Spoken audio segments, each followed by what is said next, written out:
Hello and welcome to today's tutorial on finding the torque speed relationship in a DC shunt machine. So let's first of all, again, like I always say, I like to draw them out. It helps clarify what's going on. So we can draw our shunt machine here.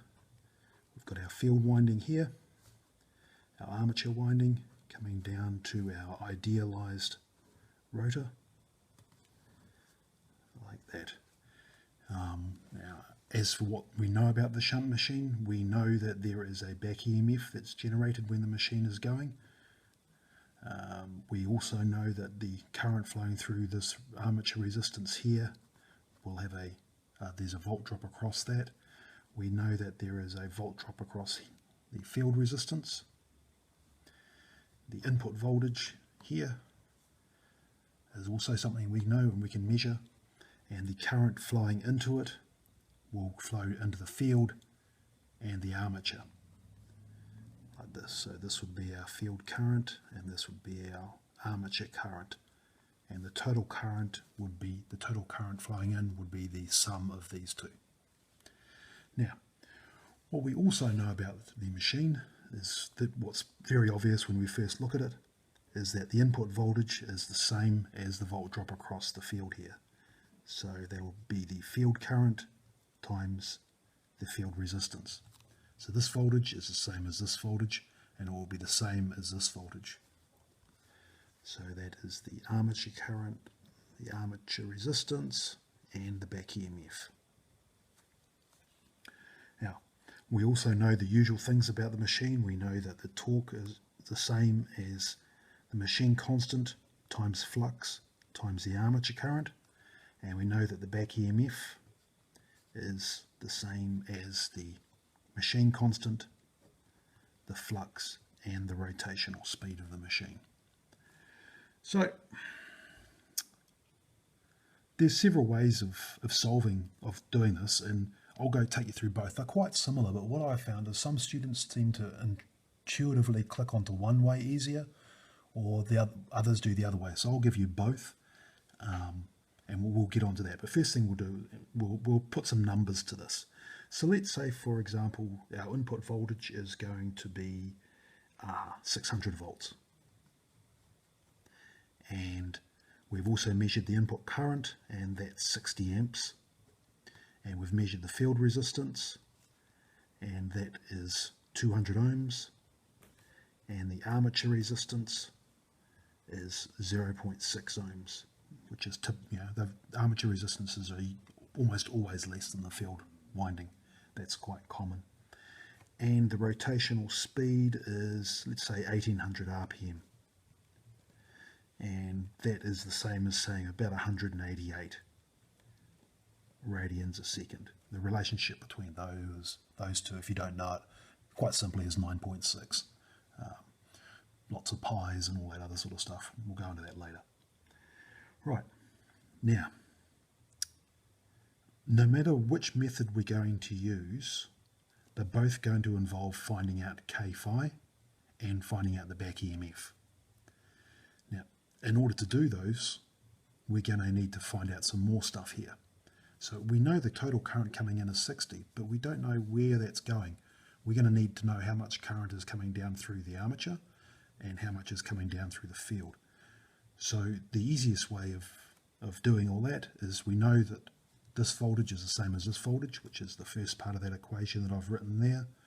So we can figure out fairly straightforward that the field current is going to be the input voltage over the field resistance, which is 600 over 200, which is 3 amps. And so we've got 3 amps flowing in the field. We know we've got 60 amps going in. So therefore, our armature current is going to be 60 minus 3, which is 57 amps. So that's what we know. So what we're doing is we're filling in the basic missing knowledge before we actually go through and solve it. And we're also going to need to know the back EMF and K-phi. So we've got an equation here for the back EMF, which involves knowing the input voltage, the armature resistance, which we've just found, and the armature current, which we've just found, and the armature resistance which we've been given. So we can go through and do that. Equals IARA, which is 600 minus our 57 amps times our very low armature resistance of 0.6 ohms, which gives us a solution of 565.8 volts. Now we know the back EMF, we know the rotational speed, we can now find K phi.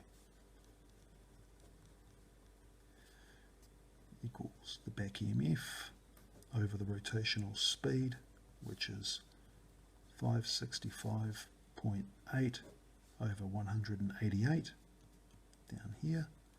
So that gives us a K phi. If you do that, you'll find the solution to that is 3. Now we're ready to actually start solving this. We've got all the background information, what we were given in the question or what we could measure from reality. We've gone through and we've then found out a little bit more about what's going on inside the machine, i.e. what the back EMF is, because you can't measure that, and what K phi is. And that's always going to change because it's a product of flux. So, the first way of solving this. Again, we come back to our equations. We know that the input voltage is the same as the back EMF plus the armature current, armature resistance volt drop. We've got a term for back EMF here, which involves speed. Because remember, what we're trying to do is we're trying to develop an equation that has both speed and torque in it. So what we can do here is we can use this part to derive an equation that's got speed in it, and we can use this part here to get an equation that's got torque in it. So that's what we'll do. So we'll rearrange this, insert this here, K phi rotor speed, plus, now instead of using this one here, we're going to rearrange this one here. So we'll make the armature current the subject, so that's torque over K phi times resistance. So just to recap, all we've done is found another equation for this and substituted it into here. Found another equation for armature current and substituted it into here. Sorry, that should say RA. Slight typo there. Now, this equals voltage.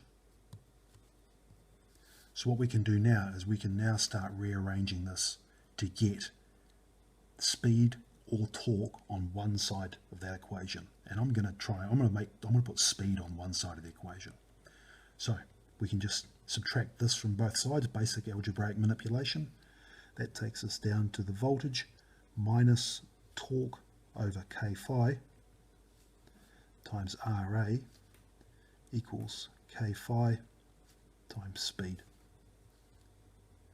If we divide both sides by K phi, we end up with, and I'll just swap the sides here, we end up with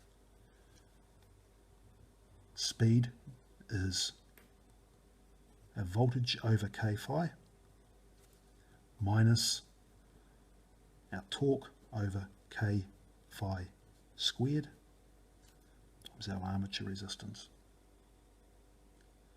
We now have an expression that relates speed to torque with a whole lot of other things that we know about.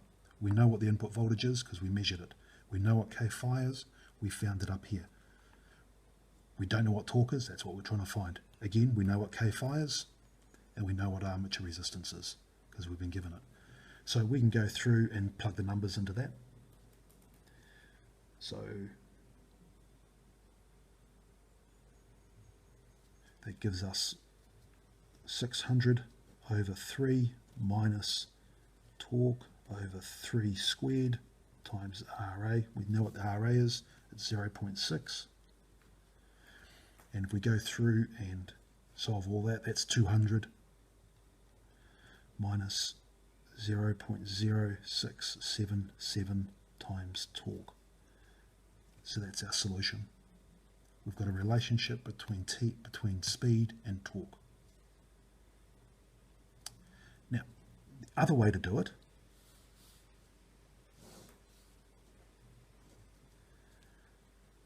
is to, again, come back up the top here and understand that we have the relationship where we found K phi of being 3, and we know that torque is K phi times our armature current. We can rearrange, and we know the value of 3, so we can rearrange that to give us armature current is torque over 3.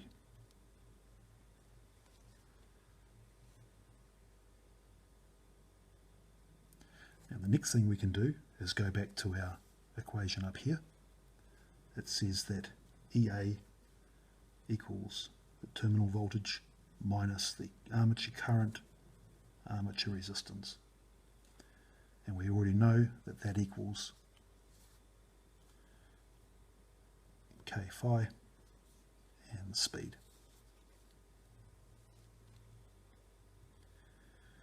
So what we do is we can just take this term here, substitute it into here.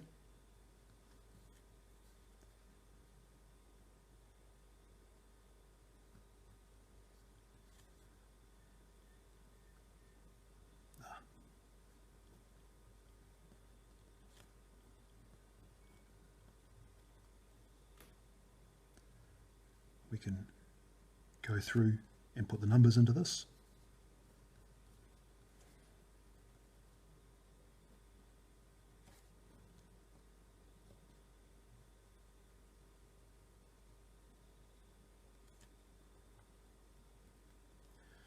Go through, divide both sides by 3.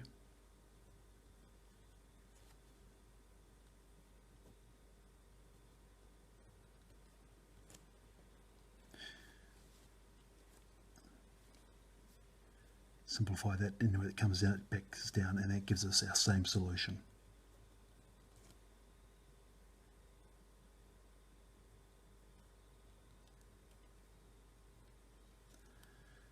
So two slightly different ways of doing it, all built off the same platform of what's going on over here. Now, to actually be able to plot this out, what we do is we take the extremes. We know it's a linear solution. So what we can do is we can find out what one value is when the other one is 0. So if we set torque to equal 0, then 0 times 0.677 is 0. So therefore speed is 200 radians per second. That's one extreme. If we set speed to be equal 0, we therefore go through, get that 0, and we end up with torque equaling 3000. And we can plot that on our curve like this. If we put speed on this axis and torque on this axis, we get it like that. And there is our torque speed characteristic. Now it differs from what most people think of, because most people think of the torque speed characteristic for a shunt machine as only being that, and they're perfectly right. That is what it is, because in reality you're going to reach a point here where the machine is basically just going to stall, and you'll get that. So that's what most people know. But what we've found is we've found the entire relationship. We've found the slope of that curve there. The slope of that curve is defined by that expression there, which we found through either of these two ways. So that is how we find the torque speed characteristic in a DC shunt machine based off parameters that we have calculated and a couple of equations that we know and first principles. Thank you for watching. Look forward to seeing you next time.